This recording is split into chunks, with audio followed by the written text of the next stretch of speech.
Les courtiers en crédit ne semblent plus en odeur de sainteté. Les banques ont décidé de reprendre en main la distribution des prêts immobiliers face à des intermédiaires trop puissants.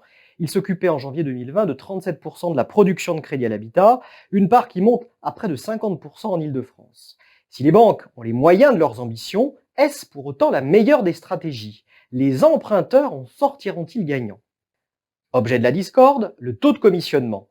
L'intermédiation coûterait trop cher aux banques qui ne margent pas suffisamment sur l'activité hyper concurrentielle du crédit à l'habitat dans un contexte de taux de refinancement plancher. Si certaines banques ont purement et simplement dénoncé fin 2019 les conventions avec plusieurs courtiers, d'autres ont seulement préféré les renégocier. Le taux de commissionnement fixé autour de 1% des montants empruntés par les clients semble être passé ces derniers mois sous 0,8% pour les banques nationales, voire 0,5 ou 0,2% pour les banques de réseau. De surcroît, le montant global de la commission versée par dossier plafonnerait maintenant à 5 000 euros contre 7 000 euros auparavant. Réinternaliser une décision risquée.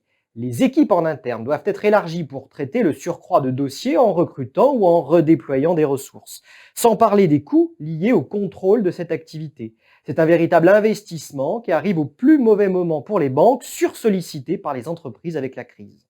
Réinternaliser le traitement du crédit à l'habitat reviendrait donc à se mettre un boulet au pied et à dégrader un peu plus encore la performance opérationnelle des banques, qui vont devoir aussi jongler avec la remontée du coût du risque. Et puis, cette décision de réinternaliser a été prise avant crise. Or, le contexte économique a depuis radicalement changé.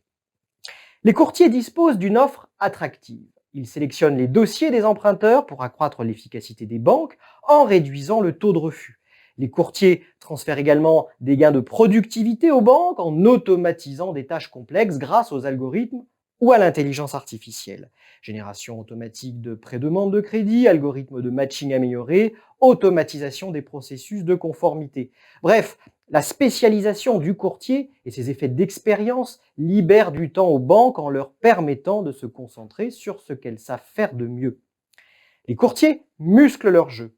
Ils y sont aidés par les fonds d'investissement qui se pressent à leur capital, ce qui démontre d'ailleurs qu'ils ne croient pas à une réinternalisation d'ampleur par les banques françaises. Et la crise du coronavirus n'entame pas leur appétit. Silver Lake Partners a annoncé en juillet 2020 le rachat de Meilleur Taux, soit le troisième LBO du courtier depuis 2013. Financière CEP, qui détient notamment Empruntis, Immoprêt ou ACE Crédit, a été cédé par le fonds JC Flowers & Co à Bridgepoint en mai 2020. Ces opérations visent plusieurs objectifs, dont la consolidation de ce secteur atomisé et l'émergence de poids lourds. Or, la taille est un facteur discriminant pour les banques qui privilégient les courtiers les plus solides, disposant d'un service juridique et appliquant des procédures strictes de conformité. Bref, les courtiers semblent indéboulonnables. Il ne sera pas facile pour les banques de s'en débarrasser, d'autant que les courtiers comptent bien s'affirmer comme des partenaires clés et traiter avec elles d'égal à égal.